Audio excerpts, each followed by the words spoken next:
है मोर राम हो हरि रमा।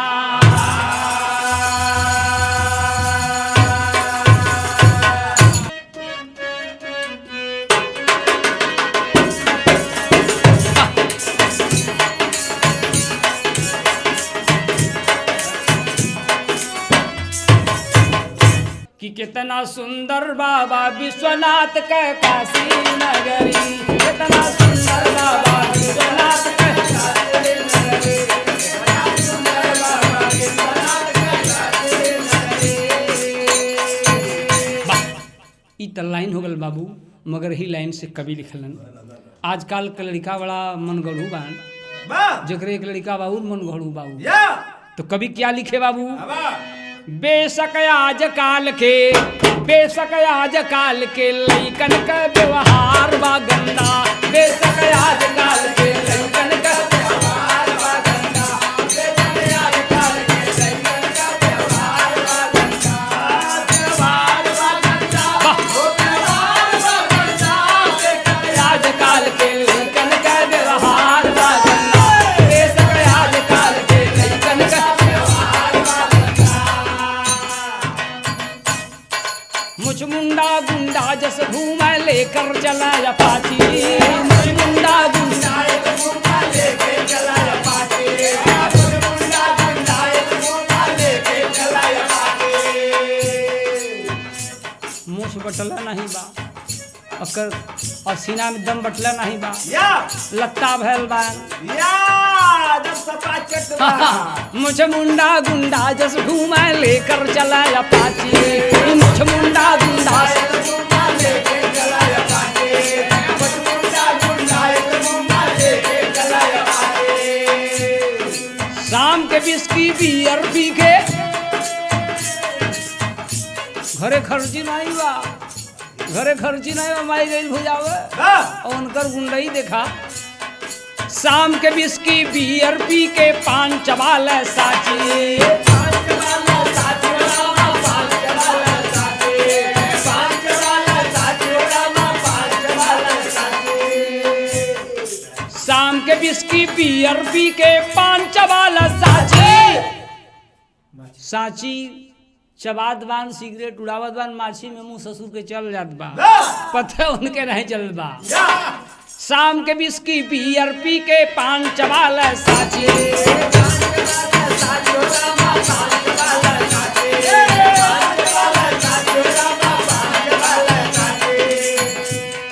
मुझ मुंडा गुंडा जस हूँ मैं, मुँह में माछी चल जात बा, मुझ मुंडा गुंडा जस हूँ मैं, लेके चला अपाची, अरे लेके चला अपाची। माछी मुँह चिढ़ावे डेंगू चढ़ल बुखार बा गंदा, माछी मुँह चिढ़ावे डेंगू चढ़ल बुखार बा गंदा, माछी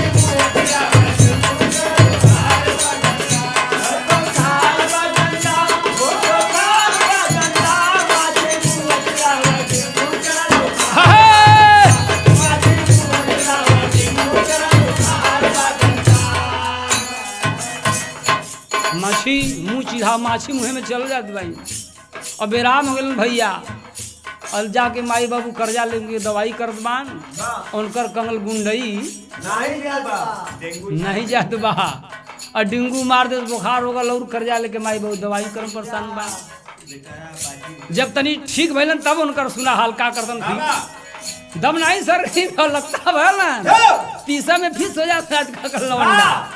और सुना कहना कवि का, गांव के हरहा खुरहा के संग खा ले भांग पकौड़ा, गांव के हरहा खुरहा के खा ले भांग पकौड़ा, गांव के हरहा खुरहा के खा ले भांग पकौड़ा। कान में ईयरफोन लगा के, कान में ईयरफोन लगा के कान होएगा चौड़ा। ए बाबू कान में ईयरफोन पट्ठा लगाओ बा, कान बिगाड़ ले अपन चौड़ा हो गए।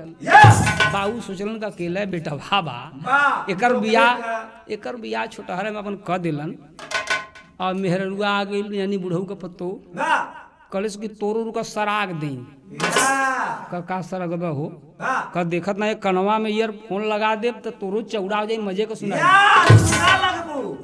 सोचल कि बहुराई ते अपन बिगड़ल बा हमरो में लगावत बा। तब से 8 दिन के बाद ओकर भयवा आ गया, लड़किया के भयवा आ गया। कलिस के रे मम्मी बहन के बिराई के दे तू तो ठीक हो। सोचलिस कि बड़ा संजोग से भयो हमारा आगल बा नैनी बहुराई हमरो में घुसे रदबा चौड़ा कर दे। हाँ शाम के ईयरफोन लगा के कान हो गवा चौड़ा, शाम के ईयरफोन लगा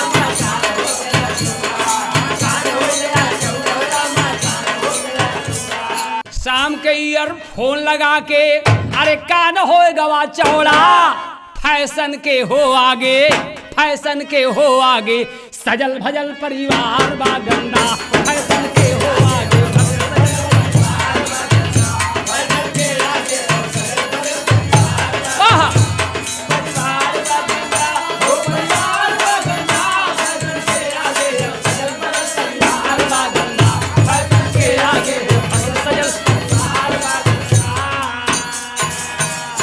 फैशन के आगे सजल भरल सब परिवार बागंदा। फैशन के आगे सजल भरल सब परिवार बागंदा। फैशन रुपया पैसा गजल बा मगर फैशन के आगे कोनो कीमत नहीं बा, इज्जत समझता नहीं बा।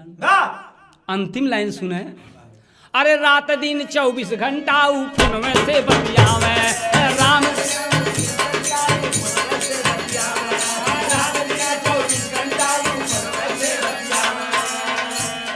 रात दिन 24 घंटा फोन में से बतियावे, रात दिन 24 घंटा फोन में से बतियावे, रात दिन 24 घंटा फोन में से बतियावे।